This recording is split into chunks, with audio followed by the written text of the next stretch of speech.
XRP payments coming to 6,000 US pharmacies in new 50 million healthcare deal.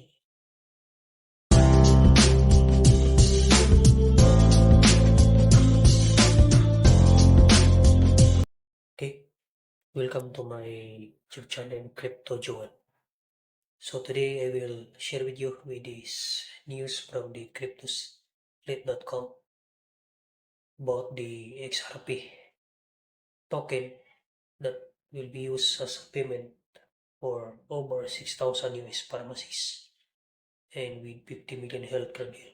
So what is the scenario if XRP will be a payment method? So we will read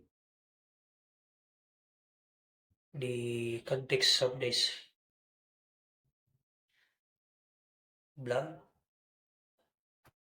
So pharmaceutical supply chain and technology firm Logistic Health, they announced that they will integrate XRP as their treasury assets and payments across all the pharmacy network. Okay, this is a big development for the XRP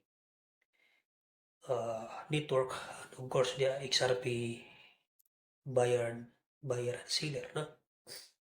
The 50 million capital facility structure equity line was arranged through LDA Capital, a private alternative investment group with prior involvement in crypto-backed funding strategies.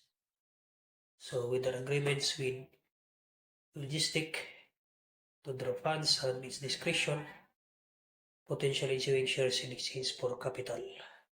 So the move position the firm to accelerate the deployment of its XRP-powered payment framework across 6,000 independent pharmacies and over 150 contracted manufacturers nationwide, so across the United States of America. So XRP will serve dual function in the system. First, as a balance sheet holding. Second, as the native asset to facilitate on ledger payments between pharmacies, distributors, and manufacturers. So remember, if the token has its own use cases used for exchange, for medium of exchange, then the supply of that token will be depleted or decrease because of this transaction. So the price of this token will surge to high. No, I think in my own target it will reach $3 to $4 if this happen in the near future. No, so by operating through the XRP ledger, the logistic aims to bypass traditional ECH system and reduce transaction times from days to seconds. Of course, most of the cryptocurrencies, if you use for transaction, it will cost only seconds, not days.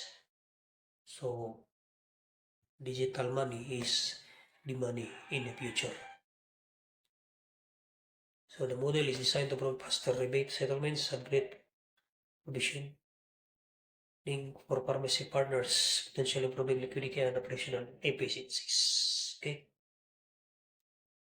So according to the CEO, strongly believe that exponential position will Logistic Health years ahead of Corb and is squarely at the center of where healthcare and fintech covenants. Okay, so this is a good news for XRP users. If you are holding XRP, so you will happy with this